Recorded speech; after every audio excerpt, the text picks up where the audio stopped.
Magandang araw at magandang gabi po sa mga nakakapanood sa gabi at sa lahat po ng naabot ng video na ito. Welcome po dito sa AMV o Awe Mix Videos. Ngayon po ay may bago na naman tayong videos na bibigyan natin ng ating reaction at komento. At siyempre kayo ay naasahan ko yan dyan sa comment box. At ito ay mula kay Update PH. At ang good news dito ay meron na naman tayong karagdagang puwersa. Ibig sabihin na pandagdag mga gamit po ito, mga vehicle, mga cannon na idadagdag sa ating puwersa militar.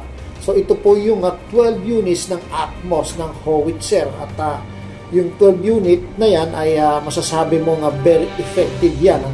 Tingnan natin itong video na ito, huwag na tayong magpatumpik-tumpik pa, panoorin na natin.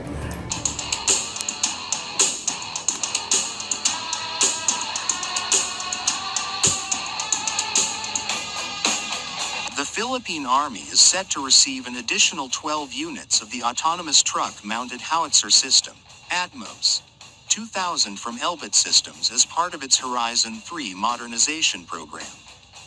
This move underscores the Army's ongoing commitment to enhancing its artillery capabilities, improving firepower, and ensuring operational flexibility in addressing both internal and external security threats. The acquisition is a significant step towards strengthening the country's defense posture amid evolving regional security challenges. So, ito pong mga howitzer na to ay magagandang klase po ito, self-propelled po ito, At kailangan natin to lalo sa Mindanao, magulo doon. So, ito very effective to doon at tingin ko kayang umasinta to ng barko, As long nasa pampang to, kayang umasinta to, At medyo high-tech to, Mas makakaasinta to base kasi siyempre mga modern yan So hindi to basta-basta, Sige, tingnan po natin, i-play natin ulit. The Atmos 2000 is a combat-proven, self-propelled howitzer system designed to deliver superior firepower and mobility. With a maximum firing range of up to 41 kilometers depending on the ammunition used, this advanced artillery system significantly enhances the Philippine Army's ability to engage enemy targets from a distance. Its shoot and scoot capability allows for rapid deployment and withdrawal after firing, reducing exposure to counter-battery fire and increasing battlefield survivability. By adding 12 more units, the Philippine Army aims to reinforce its long-range strike capabilities, particularly in archipelagic defense scenarios. So ito, meron na po tayo nito.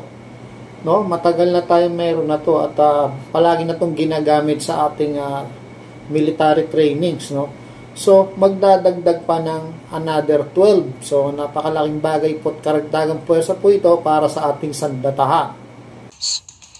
The ability to deploy Atmos 2000 in diverse terrains, from coastal areas to mountainous regions, makes it a versatile and vital asset in modern warfare.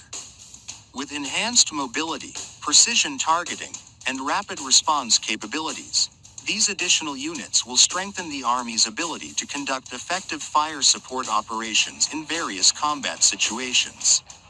The acquisition of these additional Atmos 2000 units is a crucial part of the Horizon 3 modernization phase, which focuses on upgrading the Philippine Army's fire support systems and overall combat effectiveness.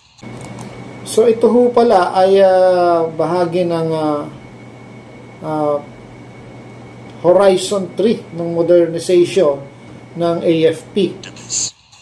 While the Philippine military is also looking into acquiring multiple launch rocket systems, MLRS, under Horizon 3, the procurement of Atmos 2000 is a separate initiative that directly enhances the Army's self-propelled artillery capabilities.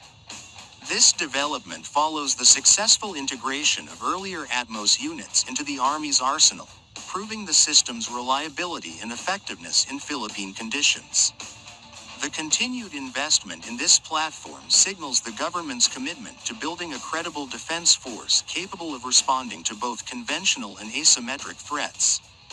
The Philippine Army's decision to expand its Atmos 2000 fleet also highlights the country's broader strategy of strengthening national defense while contributing to regional security stability. As geopolitical tensions continue to evolve, having a capable and modern artillery force is crucial in maintaining deterrence and ensuring readiness against potential threats. By enhancing its long-range firepower, the Philippine Army not only improves its ability to defend key territories but also ensures that it can support joint and combined military operations with allied nations when necessary. Atmos 2000's compatibility with modern command and control systems further enables seamless coordination in multi-domain operations, making it a valuable.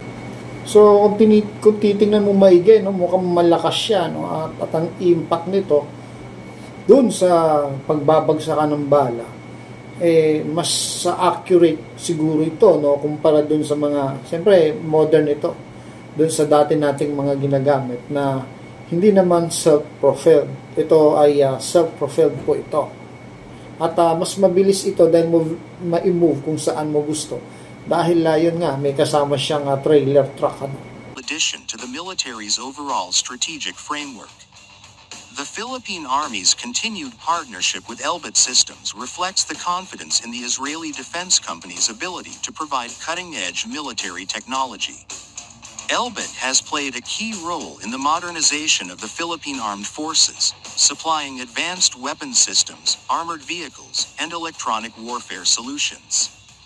The additional Atmos 2000 units are expected to be delivered soon, further boosting the Army's operational readiness.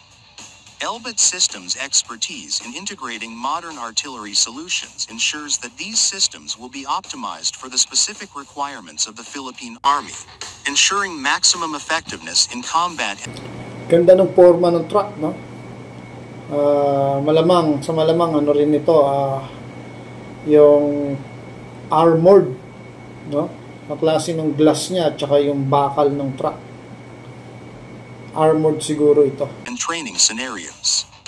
As the Philippine Army continues to prioritize modernization, the arrival of 12 more Atmos 2000 units marks a significant milestone in achieving a more capable and technologically advanced military force. This procurement aligns with the long-term vision of enhancing national defense, ensuring preparedness for emerging threats, and maintaining peace and stability in the region. The deployment of these new units will not only enhance the Army's firepower but also serve as a testament to the Philippines' commitment to strengthening its military capabilities in the face of growing security challenges. The Atmos 2000 stands as a symbol of progress, resilience, and the continuous effort to build a modern and responsive armed forces ready to protect the nation's sovereignty. So, hanggang dito na lang po, no? At mukhang yung mga susunod ay video na lang na ipinapakita nito ni Update PH. Hindi natin alam kung saan kinukuha ang balitang ito ni Update PH. Mayroon sa internal, may mga connection sa Armed Forces of the Philippines. Kaya nakakakuha siya. Pero yung kinukuhanan niyang source, hindi natin alam. Pwedeng totoo yun. So, sana hindi to fake news. Isang 12 unit na to na Atmos na tinatanood natin ngayon. Sana totoo to. So, magandang balita ito sa atin. At saka, nakaka-upgrade to ng, kunyari ikaw, sundalo ka. Tutuwa ka di ba? May mga ganyang gamit kayo. Mas lumalakas yung loob mo. Pero may nag-suggest nga dyan sa comment box natin na basa kayo. Dapat meron din tayong isa sa mga department natin sa mga sundalo na may mga drones tayo, no? Matuto tayo doon sa gera doon sa Anloranin ba yun? Kasi dito sa pinamumunuan ni Zelensky, yung Ukraine, naging effective sa kanila yung drones. Halos talunin nila yung Russia dahil lang doon sa mga drones. At hirap na hirap yung Russia, makapangyarihan na po ito dahil sa drone attack. No, ginamit nila yun kasi umpisa kung meron tayo niyan dito at marami tayo niyan, mahihirapan din sila. Pangalawa, mura kumpara sa missile, no? Murang-mura po. Yung malaki po yung matitipid natin kung meron tayong drone. Hindi ko lang alam, kung bibigyan kasi natin yung kulay, kung bakit tayo bili ng bili to, may kinikita ba dito yung mga bumibili o mga komisyon, ano? Yun ang masakit pagka yung mga namumuno sa pagbili nito, yung mga nagpo-proseso nito, kung may komisyon, no? At talagang malaking dagok yun, no? Dapat to bini-death penalty kung meron man. So, hanggang dito na lang po, no? At nakita naman natin na yung uri ng howitzer na to ay hindi basta-basta lang, ano? At napakalaking tulong nga sa AFP. Sana dumating na yan, 12 na yan. At hanggang dito na lang po, maraming salamat po ulit sa pagtangkilik dito sa AMB. Hanggang sa muli.